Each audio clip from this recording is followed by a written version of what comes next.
Not to sell Alexei Navalny short, but his arrest last weekend in Moscow does not really fall under the category of breaking news in Russia. It's the fourth time Navalny's been arrested since calling for a boycott of a presidential election in which he has been banned from running. Both his arrest and the storming of his foundation's YouTube studio in mid-broadcast were tailor-made moments for the media. Доброе утро! Еще раз вы смотрите новости на канале Навальный Лайф. И главная новость происходит прямо сейчас.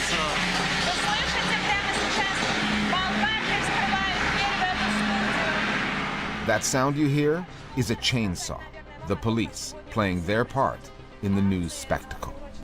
This particular video is pretty dramatic. During the conversation that the hosts are having while the police is trying to break through the door, Хорошо, удостоверение ваше покажете?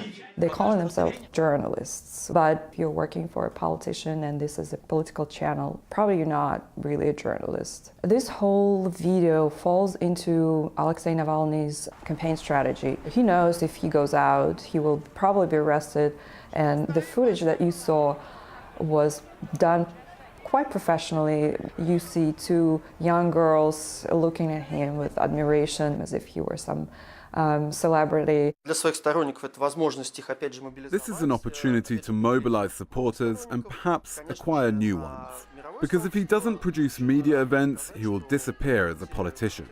It's also an opportunity to show one more time to the global community that the leader of a protest has been arrested and isolated. And when the Western media covers the arrest, it helps him build his image overseas. Somebody has to cover Alexei Navalny, since Russian news outlets owned or controlled by the Kremlin have effectively blackballed him. Western news organizations, however, have never met a Russian dissident they didn't like.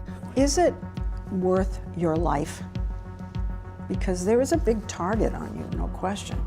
Whether it's a Soviet-era Sakharov or Solzhenitsyn, or a Navalny today. Your position. They tend to give the Navalny story the surface treatment. The one-time blogger, the anti-corruption crusader, who bypassed pro-Putin news media by using social media to take on the Kremlin. Where the foreign coverage tends to fall short, though, is the Navalny backstory, his past flirtations with Russian nationalist movements. In 2007, he likened Muslims to insects. In 2008, it was Georgians. He called them rodents and said they should all be deported from Russia. And in 2013, he publicly backed nationalist skinheads who attacked immigrants.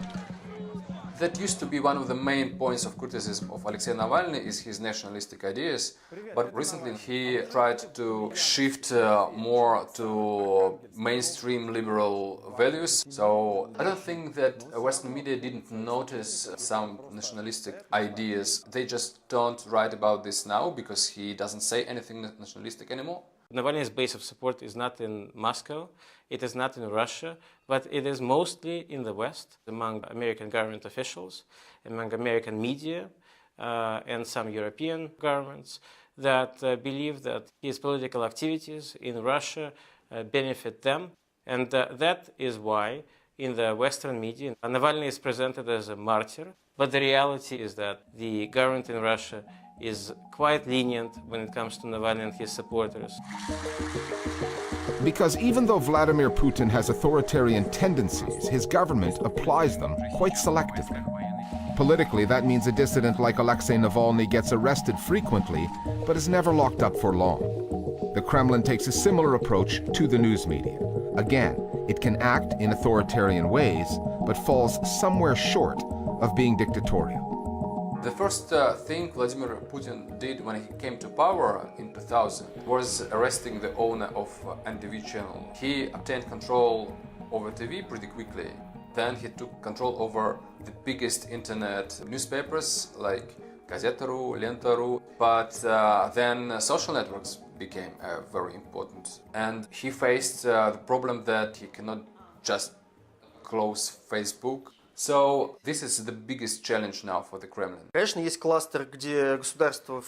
is a cluster of media outlets that the state directly influences in terms of editorial policy.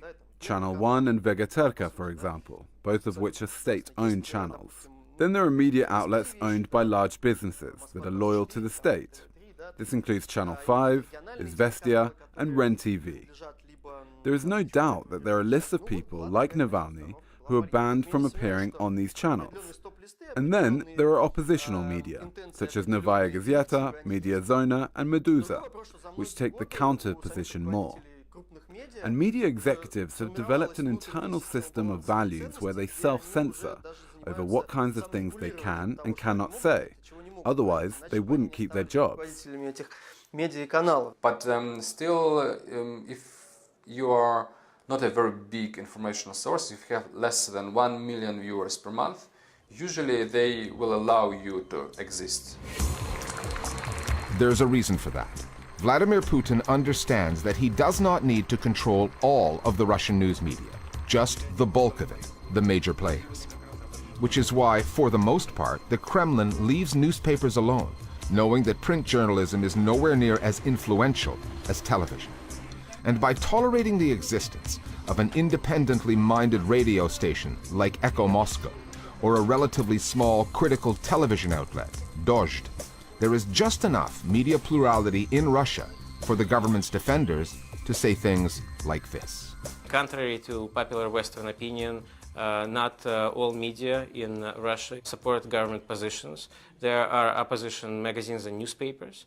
There are opposition radio stations. Navalny has access to newspapers and magazines. He has access to radio. He has access to Dozhd channel, for example. And despite all that, we see in the last few months, in the last year, that he has not been able to garner significant support.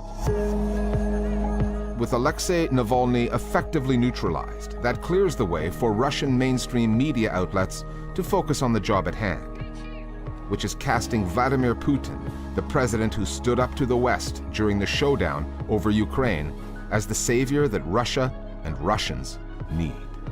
They are only focused on how bad is everything in Ukraine. Уж сколько на Украине было митингов против коррупции. How bad the situation is in the European Union because of immigration, because it's explained like invasion of Muslims in Europe. They try to explain that Russia is the only one island in the ocean of crisis of economy and values. And Vladimir Putin is the one who is defending us from this invasion. There is a specific narrative that they are trying to push right now.